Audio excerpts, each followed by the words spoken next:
Materi yang pertama yaitu perkiraan dan antisipasi terhadap masyarakat masa depan.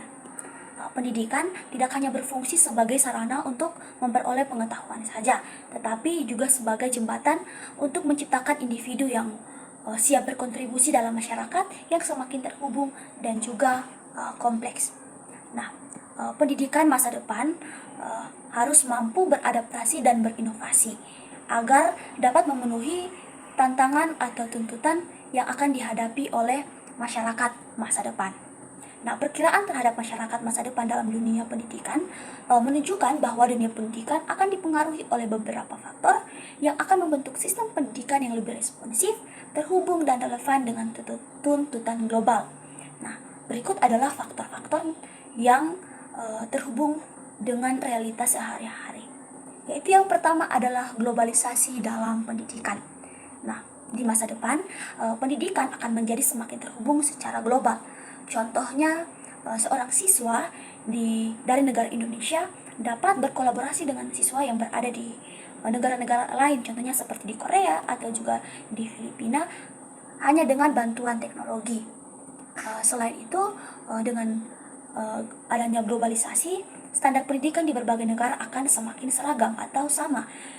Contohnya, seorang lulusan dari negara Indonesia dapat mudah bekerja di negara-negara lain karena ijazahnya sudah diakui secara internasional. Namun, globalisasi juga membawa tantangan, yaitu adanya persaingan. Nah, di masa depan, kualitas pendidikan akan menjadi tolak ukur kesuksesan negara dalam persaingan global. Nah, faktor yang kedua yaitu pengembangan ilmu pengetahuan dan teknologi atau IPTEK. Ada teknologi pembelajaran berbasis AI yang saat ini semakin mendominasi dunia pendidikan. Nah, dengan adanya teknologi berbasis AI ini sangat membantu siswa dalam proses pembelajaran. Contohnya, ada seorang siswa yang kesulitan dalam memahami matematika. Nah, siswa ini akan mendapatkan bantuan dari asisten AI yang akan memberikan penjelasan khusus sesuai dengan kebutuhan siswa tersebut. Selain itu, ada juga big data atau data besar. Nah, data besar ini digunakan untuk mengetahui bagaimana siswa belajar.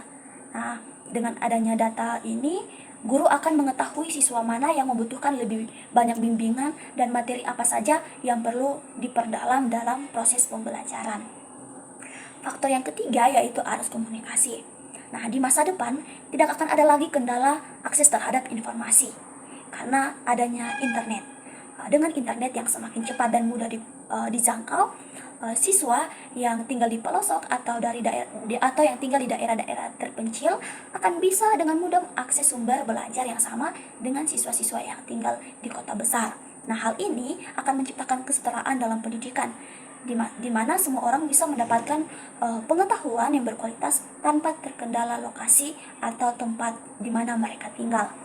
Nah, selain itu, kolaborasi global dalam proyek pendidikan. Nah, perkembangan komunikasi memungkinkan siswa di berbagai negara bisa bekerja sama dengan siswa-siswa di negara lain dalam proyek-proyek global. Misalnya, mereka bisa bekerja sama dalam proyek penelitian tentang perubahan iklim atau pengembangan teknologi. Nah, kolaborasi ini tidak hanya meningkatkan keterampilan akademis, tetapi juga memupuk rasa saling pengertian dan empati antara budaya. Nah, faktor yang terakhir adalah peningkatan kebutuhan tenaga profesional. Di masa depan, dunia kerja akan lebih menuntut keterampilan praktis daripada sekedar pengetahuan teoritis. Misalnya, siswa akan lebih banyak belajar bagaimana memecahkan masalah di dunia nyata, bekerja sama dalam tim, dan mengembangkan keterampilan berpikir kritis. Ini akan membuat siswa lebih siap memasuki dunia kerja yang kompetitif.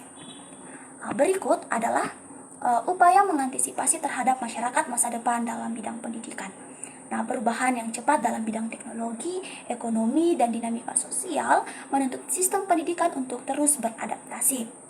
Nah, pendidikan masa depan harus mampu mempersiapkan individu dengan keterampilan yang relevan, fleksibel, dan berdaya saing yang tinggi di tingkat global. Nah, berikut adalah langkah-langkah yang perlu diambil, yaitu yang pertama, penerapan teknologi dan digitalisasi dalam pembelajaran atau pendidikan. yaitu dengan pemanfaatan AI dalam pembelajaran.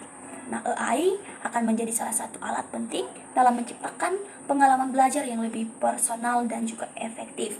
Nah, sebagai contoh, chatbot berbasis AI dapat membantu siswa menjawab pertanyaan yang ada di luar jam pelajaran.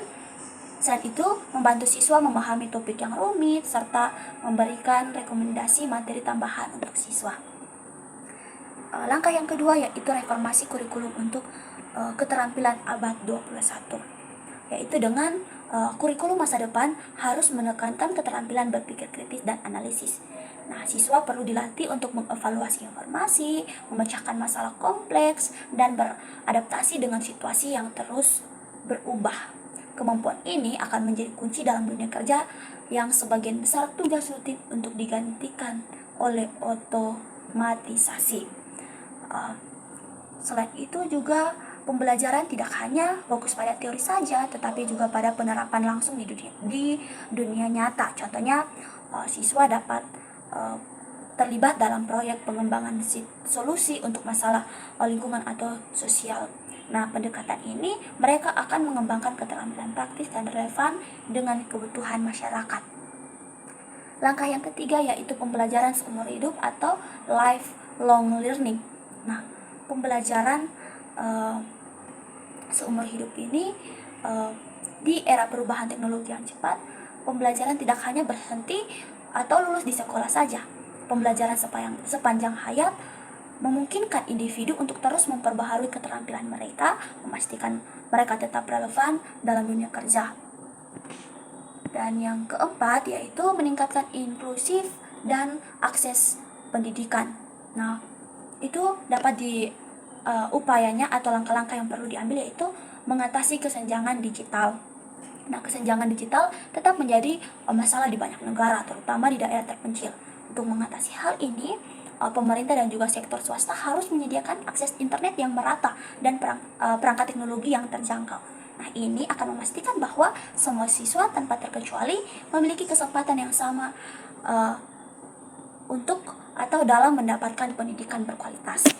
Nah, selain itu juga pendidikan harus inklusif dan ramah bagi semua siswa, termasuk mereka dengan kebutuhan khusus. Nah, kurikulum yang didesain secara universal akan memastikan semua siswa memiliki akses yang setara dan sama dengan penyesuaian metode pembelajaran dan teknologi asisten yang mendukung keberagaman siswa. Baik, materi yang kedua adalah lingkungan pendidikan. Nah, lingkungan pendidikan adalah segala sesuatu yang berada di sekitar proses pendidikan dan berpengaruh terhadap perkembangan peserta didik.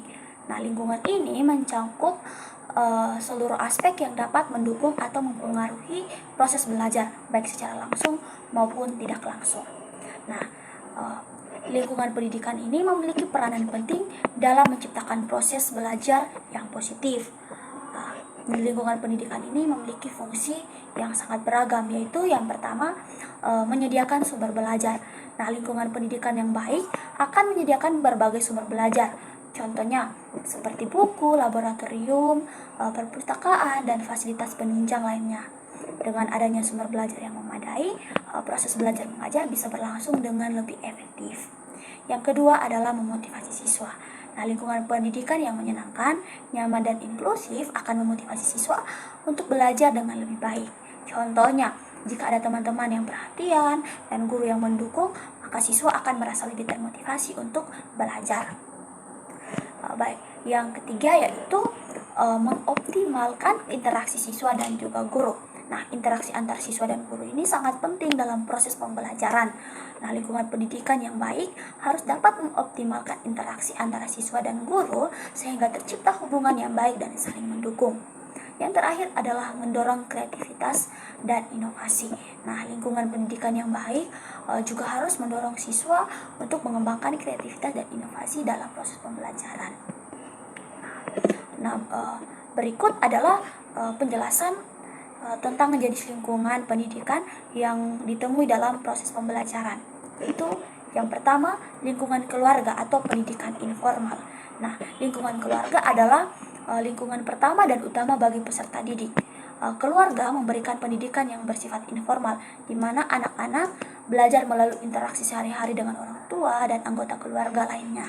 Pendidikan ini meliputi pembentukan karakter, moral, dan juga nilai-nilai dasar. Yang kedua adalah lingkungan sekolah atau pendidikan formal. Nah, lingkungan sekolah adalah tempat pendidikan formal yang terstruktur dan sistematis. Di sekolah, peserta didik belajar melalui kurikulum yang telah ditetapkan oleh pemerintah atau lembaga pendidikan terkait. Nah, lingkungan ini memiliki guru yang berperan sebagai pendidik dan pengarah.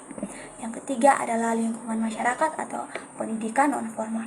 Nah, pendidikan ini adalah tempat di mana peserta didik belajar dari interaksi sosial dan kegiatan-kegiatan yang ada di masyarakat. Contohnya seperti organisasi sosial, lembaga keagamaan, kursus, pelatihan, atau kegiatan kepemudaan. Nah, pendidikan non formal bersifat fleksibel dan biasanya tidak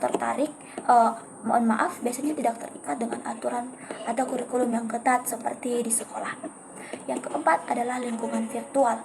Dalam era digital saat ini, lingkungan virtual juga memegang peranan penting dalam pendidikan.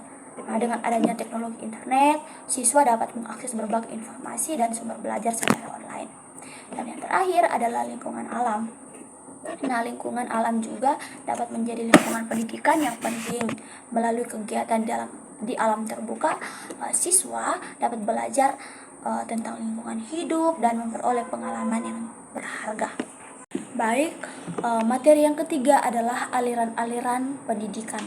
Nah, aliran-aliran pendidikan adalah pemikiran-pemikiran yang membawa pembaharuan dalam pendidikan. Nah, aliran-aliran ini muncul karena manusia hidup dalam kelompok dan diharapkan dapat beregenerasi. Nah, berikut adalah aliran-aliran klasik dalam pendidikan, yaitu yang pertama, aliran empirisme. Nah, aliran ini mementingkan stimulasi eksternal dalam perkembangan manusia. Nah, aliran ini menyatakan bahwa perkembangan anak itu tergantung pada lingkungannya. Yang kedua adalah aliran nativisme. Nah, aliran ini berpendapat bahwa perkembangan manusia itu ditentukan oleh potensi sejak lahir dan lingkungan tidak dapat mengubahnya. Yang ketiga adalah aliran naturalisme. Nah, aliran ini berpendapat bahwa setiap anak yang barulah dilahirkan memiliki pembawaan baik, tetapi pembawaan baik itu akan berubah karena dipengaruhi oleh lingkungan. Nah, yang terakhir adalah aliran konvergensi. Nah, aliran ini juga merupakan salah satu aliran klasik dalam pendidikan. Baik, yang berikut adalah gerakan-gerakan baru dalam pendidikan. Nah, pendidikan sebagai kegiatan yang kompleks menuntut penanganan untuk meningkatkan kualitasnya, baik yang bersifat menyeluruh maupun pada beberapa komponen tertentu saja. Nah, gerakan-gerakan baru dalam pendidikan pada umumnya termasuk yang kedua, yakni upaya peningkatan mutu pendidikan hanya dalam satu atau beberapa komponen saja. Meskipun demikian, sebagai suatu sistem, penanganan satu atau beberapa komponen itu akan mempengaruhi komponen yang lain. Nah, gerakan-gerakan baru dalam pendidikan itu yang pertama, pengajaran alam sekitar. Nah, gerakan pendidikan yang mendekatkan anak dengan sekitarnya adalah gerakan pengajaran alam sekitar. Nah, prinsip dari gerakan ini yaitu yang pertama, dengan pengajaran alam sekitar itu guru dapat menerangkan secara langsung, dan juga pengajaran alam sekitar ini memberikan kesempatan sebanyak-banyaknya agar anak aktif atau giat. Anak tidak hanya duduk, dengar, dan catat saja. Yang kedua adalah pengajaran pusat perhatian. Nah, anak-anak mempunyai minat spontan terhadap diri sendiri, dan terhadap diri sendiri itu dapat dibedakan menjadi yang pertama dorongan mempertahankan diri, yang kedua dorongan mencari makan dan minum, dan yang ketiga dorongan memelihara diri sendiri. Nah, sedangkan minat terhadap masyarakat ialah yang pertama dorongan sibuk bermain-main, yang kedua dorongan meniru orang lain, dan dorongan-dorongan inilah yang digunakan sebagai pusat minat. Yang ketiga adalah sekolah kerja. Nah, gerakan sekolah kerja ini bertolak dari pandangan bahwa pendidikan itu tidak hanya demi kepentingan individu, tetapi juga demi kepentingan masyarakat. Dengan kata lain, sekolah berkewajiban menyiapkan warga negara yang baik. Gerakan yang keempat yaitu rintisan pengajaran proyek. Nah, khusus dalam bidang pengajaran, anak bebas menentukan pilihannya dan merancang serta memimpin. Nah, proyek yang ditentukan oleh anak ini mendorongnya mencari jalan keluar bila menemui kesulitan. Kebebasan siswa dalam pendidikan menjadi bermakna ketika mereka diberi kebebasan untuk mencari dan berkreasi sendiri sesuai dengan pengalamannya, tetapi pada saat yang sama, bimbingan dan konseling guru juga harus diberikan agar pertumbuhan dan perkembangan potensi siswa menjadi optimal. Yang berikut adalah dua aliran pokok pendidikan di Indonesia, yaitu yang pertama Perguruan Kebangsaan Taman Siswa. Nah, Perguruan Kebangsaan Taman Siswa ini didirikan oleh Ki Hajar Dewantara pada tanggal 3 Juli tahun 1932 di Yogyakarta. Yang kedua adalah Ruang Pendidikan INS Kayu Tanam. Nah, ini didirikan pada tanggal 31 Oktober tahun 1926. Baik, materi selanjutnya adalah permasalahan pendidikan. Nah, masalah pendidikan dapat diartikan sebagai ketidaksesuaian antara tujuan dan harapan dari sistem pendidikan dengan keadaan sebenarnya. Nah, berikut adalah masalah-masalah pokok pendidikan, yaitu yang pertama, masalah pemerataan pendidikan. Nah, masalah pemerataan pendidikan ini adalah persoalan bagaimana sistem pendidikan dapat menyediakan kesempatan yang seluas-luasnya kepada seluruh warga negara untuk memperoleh pendidikan, sehingga pendidikan itu menjadi wahana bagi pembangunan sumber daya manusia untuk menunjang pembangunan. Yang kedua adalah masalah mutu pendidikan. Nah, mutu pendidikan dipermasalahkan jika hasil pendidikan belum mencapai taraf seperti yang diharapkan. Nah, penetapan mutu hasil pendidikan pertama itu dilakukan oleh lembaga penghasil sebagai produsen tenaga terhadap calon luaran dengan sistem sertifikasi. Nah, hasil belajar yang bermutu hanya mungkin dicapai melalui proses belajar yang bermutu. Jika proses belajar tidak optimal, sangat sulit diharapkan terjadinya hasil belajar yang bermutu. Sedangkan jika hasil belajar yang tidak optimal menghasilkan skor ujian yang baik, maka hampir dipastikan bahwa hasil ujian belajar tersebut adalah semu. Ini berarti bahwa pokok permasalahan mutu pendidikan lebih terletak pada masalah pemrosesan pendidikan. Yang ketiga adalah masalah efisiensi pendidikan. Nah, masalah efisiensi pendidikan ini mempersoalkan bagaimana suatu sistem pendidikan mendayagunakan sumber daya yang ada untuk mencapai tujuan pendidikan. Yang keempat adalah masalah relevansi pendidikan. Nah, masalah relevansi pendidikan mencakup sejauh mana sistem pendidikan dapat menghasilkan luaran yang sesuai dengan kebutuhan pembangunan, yaitu masalah-masalah seperti yang digambarkan dalam rumusan pendidikan nasional. Baik, yang berikut adalah faktor-faktor yang mempengaruhi berkembangnya masalah pendidikan, yaitu yang pertama, kualitas tenaga pendidik. Nah, salah satu faktor yang signifikan adalah kualitas tenaga. Banyak guru yang kurang kompeten dan tidak mendapatkan pelatihan yang memadai yang berdampak pada kualitas pengajaran di kelas. Ketidakmampuan guru dalam menangani tugas dan tantangan yang ada dapat memperburuk situasi pendidikan. Yang kedua adalah kondisi satuan pendidikan. Nah, kondisi fisik dan sumber daya di satuan pendidikan juga berperan penting. Misalnya, jumlah murid yang terlalu banyak dalam satu kelas, tetapi kurangnya sarana dan prasarana serta fasilitas yang tidak memadai dapat menghambat proses belajar yang efektif. Yang ketiga yaitu masalah sosial dan ekonomi. Nah, faktor sosial dan ekonomi di lingkungan siswa juga memengaruhi pendidikan. Siswa yang menghadapi masalah di rumah seperti konflik keluarga dan kemiskinan seringkali tidak dapat fokus dalam pembelajaran. Selain itu, perundungan di sekolah dapat mengurangi motivasi siswa untuk belajar. Dan yang terakhir adalah pengembangan ilmu pengetahuan dan teknologi atau IPTEK. Nah, perkembangan IPTEK yang cepat juga membawa tantangan baru dalam pendidikan. Materi yang diajarkan dalam kurikulum seringkali tidak sesuai dengan kebutuhan dan perkembangan zaman, sehingga siswa tidak mendapat pendidikan yang relevan. Baik, selanjutnya materi yang kelima yaitu sistem pendidikan nasional. Nah, yang pertama yaitu jalur pendidikan. Jalur pendidikan yang pertama yaitu pendidikan formal. Pendidikan formal adalah jenis pendidikan yang terstruktur dan berjenjang. Contohnya seperti pendidikan dasar, pendidikan menengah, dan juga pendidikan tinggi. Yang kedua adalah pendidikan non-formal. Nah, pendidikan non-formal ini merupakan jalur pendidikan di luar pendidikan formal yang dapat dilaksanakan secara terstruktur dan juga berjenjang. Contohnya seperti kursus, pelatihan, dan juga program pendidikan keterampilan. Yang ketiga adalah pendidikan informal. Nah, pendidikan informal ini adalah jalur pendidikan yang berlangsung dalam keluarga dan lingkungan keluarga. Nah, karakteristiknya yaitu tidak terstruktur dan juga tidak berjenjang. Contohnya seperti pendidikan oleh orang tua di rumah. Nah, yang kedua adalah macam-macam pendidikan. Nah, macam-macam pendidikan di Indonesia ini dibagi berdasarkan kekhususan tujuan pendidikan dari suatu satuan pendidikan. Nah, berikut adalah macam-macam pendidikan, yaitu yang pertama pendidikan umum. Nah, pendidikan umum ini berfokus pada perluasan pengetahuan dan bertujuan untuk melanjutkan ke jenjang pendidikan yang lebih tinggi, contohnya seperti SD, SMP, dan juga SMA. Yang kedua adalah pendidikan kejuruan.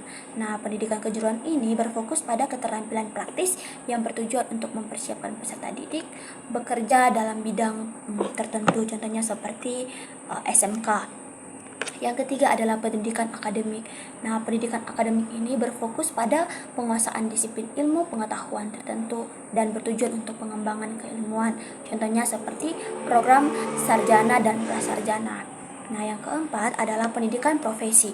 Nah, pendidikan profesi ini berfokus pada keahlian profesional dan bertujuan untuk mempersiapkan peserta didik untuk menggeluti suatu profesi. Contohnya seperti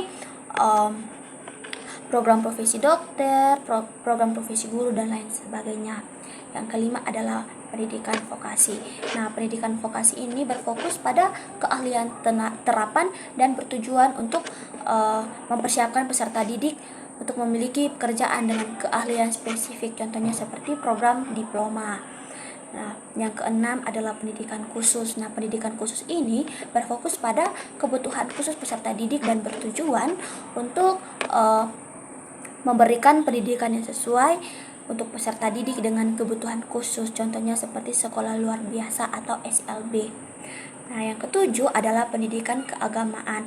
Nah, pendidikan keagamaan ini berfokus pada pengetahuan dan keterampilan keagamaan dan bertujuan untuk mempersiapkan peserta didik menjalankan peran keagamaan, contohnya seperti pesantren dan seminari.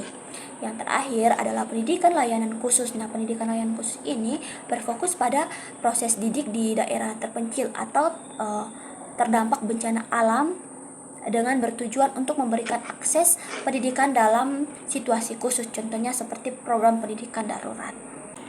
Yang berikut adalah upaya pengembangan sistem pendidikan, yaitu yang pertama perluasan akses pendidikan.